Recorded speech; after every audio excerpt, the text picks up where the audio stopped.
The drums stopped. Every head turned, every breath held, because walking through the village gates, past the shocked elders, past the whispering women, past the children who scattered like startled birds, was a girl they had buried 3 moons ago. But Zuri wasn't alone. Behind her, the air shimmered, shadows moved where no shadows should be, and her eyes glowed like embers in the dark. "Impossible," the chief's first wife whispered, dropping her calabash. "We buried her. We watched the earth swallow her whole." Hello, family. Welcome to Tales from the Baobab, where wisdom lives in stories. This is part 1 of a story so powerful we had to split it in 2. Subscribe now, hit that notification bell because part 2 drops in 3 days and you do not want to miss how this ends. Now listen carefully. 6 moons before that wedding, in a village called Alkebulan, where the Baobab trees held secrets older than memory, there lived a girl named Zuri. Her name meant beautiful, but that was not why people loved her. They loved her because when she danced, the rain listened. When she sang, babies stopped crying. When she walked through the market, even the quarreling women found peace. But in the compound of late Chief Okonkwo, where Zuri lived with her father's 3 wives, beauty was a curse and talent was a crime. The first wife, Mama Adaize, had a daughter named Chioma, proud, painted, promised to the richest trader's son. The second wife, Mama Nguzi, had twin girls who sang like morning birds. The third wife, Mama Ekene, had only sons. And then there was Zuri, daughter of the 4th wife who died giving birth, raised by all, loved by none. "Why does she dance better than my Chioma?" Mama Adaize would hiss, grinding her pepper with violent strokes. "Why do the elders speak her name with more respect than my twins?" Mama Nguzi would mutter, her jealousy green as unripe mangoes. But it was the announcement that shattered their restraint. The king's messenger arrived on a Wednesday, his voice booming across the village square. "Hear ye! In 7 days, the Crown Prince Jabari returns from warrior training. On the night of the harvest moon, a dance festival would be held. The maiden whose dance moves the ancestors and captures the prince's heart will become our queen." The village erupted in celebration. But in the compound, the 3 co-wives gathered in darkness. "Zuri cannot compete," Mama Adaize said flatly. "If she dances, my Chioma has no chance. The girl has the ancestors' favor. Have you seen how the flames dance when she moves?" Mama Nguzi added bitterly. But it was Mama Ekene, the quiet one, who pulled out a small leather pouch. Inside, a powder black as midnight, ground from the roots of the forbidden tree that grew where the forest met the cemetery. "One sip in her evening water, she will sleep and never wake." The 3 women looked at each other. In that moment, they became something worse than enemies. They became conspirators against innocence. 3 days before the festival, as Zuri practiced her dance in the moonlight, Mama Ekene approached with a calabash. "Child, you have been working so hard. Drink, restore your strength." Zuri, trusting and tired, smiled. "Thank you, Mama." She drank deeply. The water tasted strange, bitter, ancient, like earth and endings. Her tongue grew heavy, her legs buckled. "Mama, what did you—" "Shh," Mama Ekene said, catching her as she fell. "Sleep now, beautiful one. Sleep and trouble us no more." The last thing Zuri saw before darkness claimed her was the moon, full and accusing, watching from the sky. They buried her the next morning, quick, quiet, before questions could be asked. Sudden fever, the elders were told. The gods called her home. The village mourned for one day. Then life continued. The festival preparations resumed, and the three co-wives smiled, believing they had buried their problem beneath 6 feet of red earth. But destiny laughs at graves. Zuri woke in darkness, not the darkness of sleep, the darkness of between life and death, between earth and sky, between what was and what could be. Where? Her voice echoed in the void. Where am I? You are in the threshold, a voice answered. Deep, ancient, multiple voices speaking as one. Light exploded around her. Zuri gasped. She stood in a vast chamber carved from starlight itself. Above her, galaxies swirled. Beneath her feet, the ground was made of water that didn't wet, fire that didn't burn. Around her, 7 massive thrones rose from the mist. And on those thrones sat the ancestors. They were magnificent and terrible. Their faces shifted between young and old. Their eyes held the wisdom of 10,000 generations. They wore crowns of lightning and robes of shadow. The central figure leaned forward, and when it spoke, Zuri felt the words in her bones. Zuri, daughter of Amara, blood of the dancing lineage, why have you come to us? I didn't choose to come. I was poisoned. I was murdered. Yes, another ancestor said, female with silver hair that moved like water. Murdered by envy, buried by fear. But tell us, child, do you wish to return? Zuri's heart blazed. Yes, yes, I must return. Justice must... Justice? The central ancestor's laugh shook the realm. What you seek is vengeance. No, Zuri protested. I seek to live. I seek to fulfill my destiny. The festival happens tomorrow. In the land of the living, 2 days have passed. Your grave is already cold.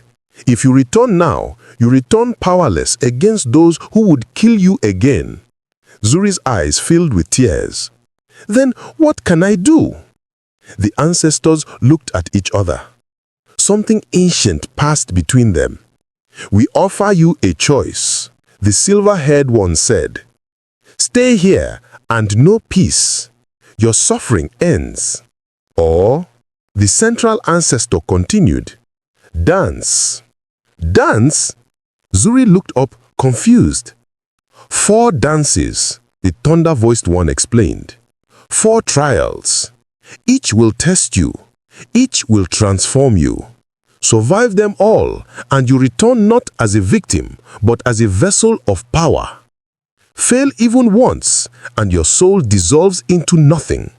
No afterlife, no rest, nothing. The chamber fell silent. Zuri thought of her father's tears, of Chioma stealing her place, of the poison burning her throat, of Mama Ekene's satisfied eyes. She stood tall. Teach me, she said. I will dance. The ancestors smiled, and it was not entirely kind. Then let the trials begin. The dance of fire. The throne room vanished. Zuri found herself in a circle of flames. In the center stood a figure made entirely of fire, a woman whose body crackled and sparked. I am Oya, the figure said, keeper of storms, dancer of destruction. These flames burn lies. Every untruth you've ever told yourself will ignite. Zuri swallowed hard. I'm ready. Then tell me, why do you really want to return? I want to return because I'm angry. I'm furious. I pretended to be weak so they wouldn't fear me, but I was never weak. I dimmed my light so they could shine, but my light is a wildfire. I want to stand before those women and show them that murdering someone's body doesn't murder their destiny. The flames parted. Truth is the first power. Now dance. Drums erupted. Zuri began to move, at first gracefully, carefully, but the flames demanded more, so she danced bigger, wilder. She leapt through the fire, spun until flames spiraled around her, stomped until sparks flew like stars. When she finished, her body glowed. Embers lived in her eyes. The first gift, the dance of fire. You now carry courage that cannot be extinguished. The dance of water. The flames dissolved into mist. Zuri stood knee-deep in an endless ocean beneath 7 colored moons. Before her rose a woman made of waterfalls and rivers. I am Yemuja, her voice like waves. Mother of waters. My dance requires surrender. You must dance beneath the surface and face your own depths. The ocean swallowed Zuri whole. Down, down she fell. Then impossibly, she could breathe water like air. She began to dance, but this wasn't dancing with her body. It was dancing with her memories. Each movement pulled forth scenes from her life. Her mother dying in childbirth, while the co-wives whispered, "Good, one less mouth to feed." Her father's kind eyes that never saw how his wife starved her. The loneliness, the constant hunger for belonging. Tears mixed with water, but Yemoja's voice echoed, "Wisdom is accepting what hurts and choosing growth anyway." She danced with her grief, slow, heavy, aching. She danced until the weight became lightness, until sorrow became understanding. She understood now. The co-wives weren't born evil. They were afraid. Afraid that loving someone else's child meant less for their own. When she surfaced, Yemoja smiled. The second gift, the dance of water. You now carry wisdom that flows like rivers. You will see into hearts. Her eyes shifted to deep blue. The dance of earth. The ocean dried instantly. Zuri stood in a desert of red clay under a copper sun. Before her, a mountain rose and the mountain moved. A woman vast and ancient, her skin like stone, her hair roots reaching to the planet's core. She rumbled, "Mother of Earth, my dance is endurance. You must dance until your body breaks, then keep dancing with your spirit."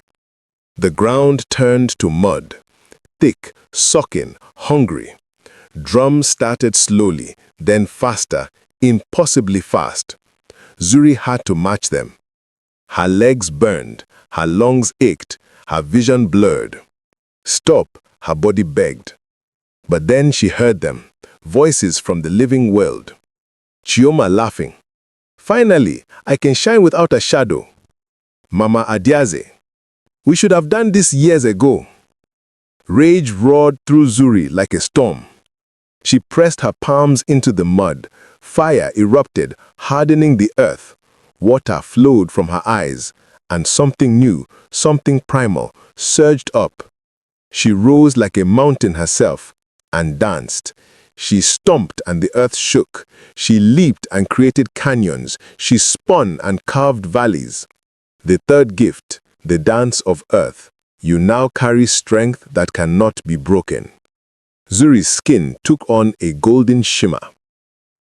The dance of wind. The desert vanished in a joyful gust.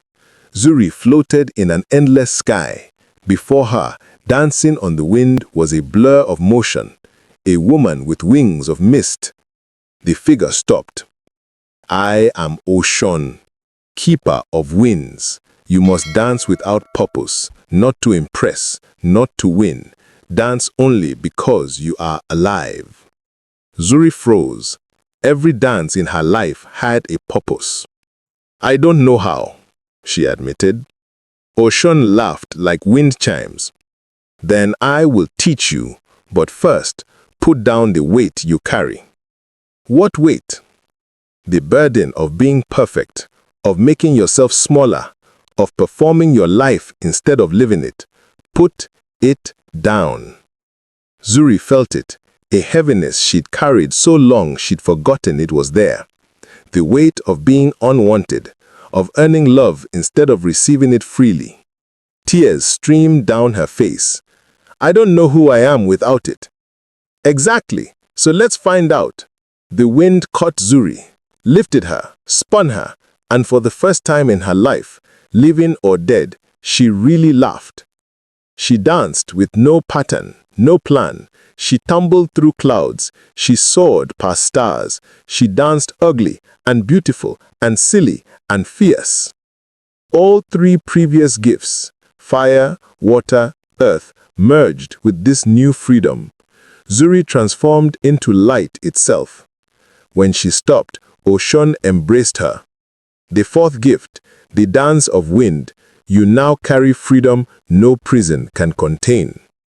Zuri's eyes swelled with 4 colors now: brown, red, blue, gold. The 7 ancestor thrones reappeared. You have done what few could. You are no longer simply Zuri. You are Zuri who danced with death. But remember, power without purpose becomes tyranny. Will you use these gifts to destroy those who wronged you, or to transform them? Zuri stood silent, feeling fire in her veins, water in her eyes, earth in her bones, wind in her spirit. Finally she spoke. I will not become what they are. I will return. I will reveal their evil. But I will also show them mercy, if they can face their truth. The ancestors nodded. Then go, daughter. Your 3 days in death have become 3 moons in life. The wedding you seek to stop happens tonight. Dance your way home. Reality snapped back. Zuri opened her eyes in her own grave. Death pressed around her, roots tangled in her hair. She pressed her hands against the soil above. Fire warmed it, water softened it. Her earth strength pushed. Wind lifted her. The grave exploded upward in a fountain of red clay and flowering vines. Zuri rose like a resurrection. It was dusk. The harvest moon hung fat and orange. From the village square, she heard drums, laughter, celebration. The wedding. Zuri looked down at herself. She wore not the burial shroud, but a dress woven from 4 elements. Flames that didn't burn, water that didn't wet, earth that shimmered gold, wind that moved like silk. Her hair had grown long, threaded with light. Her eyes swelled with 4 colors. When she walked, flowers bloomed where her feet touched ground, then turned to ash, then to rain, then to wind. She walked towards the village, slowly, deliberately.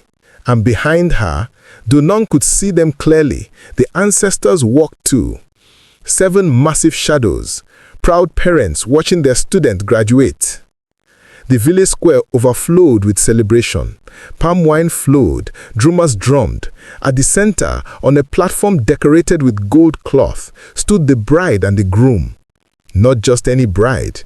Chioma, her stepsister, standing beside Prince Jabari, about to be crowned queen. The prince looked miserable. The bride looked terrified, and the 3 co-wives stood behind them, smiling their wicked smiles. Zuri reached the edge of the square. The drums stopped, one by one, as if an invisible force caught the drummer's wrists. A wind blew through, warm, impossible, carrying the scent of rain and ashes. What? The chief began. Then they saw her. Zuri, someone whispered. It can be. We buried her. Ghost! Panic rippled through the crowd. People scrambled backward. The priest dropped his blessing bowl. Chioma screamed. But the 3 co-wives stood frozen, faces white as bone. Because they knew. They knew this was no ghost. Zuri walked to the center of the square. The crowd parted like water. When she reached the platform, she looked up at the prince. Their eyes met. Jabari gasped, "You, the dance I saw in my dreams, it was you." "My prince," Zuri said, her voice carrying to every corner, "I apologize for interrupting your wedding, but I must speak before vows are sealed and lies become law." "How are you here?" the chief demanded. "We buried you." Zuri turned to face him, face the whole village. "Yes, you buried me, but you buried me alive." To be continued. And that, family, is where we stop for part 1. I know, you're screaming at your screen right now. But trust me, what happens next is so explosive, so powerful, we needed to give it the time it deserves. In part 2, dropping in 3 days, you'll witness the confrontation that will leave you breathless, the proof that exposes the 3 co-wives' evil, the choice Zuri makes that changes everything, and a final dance that will save or destroy the entire village.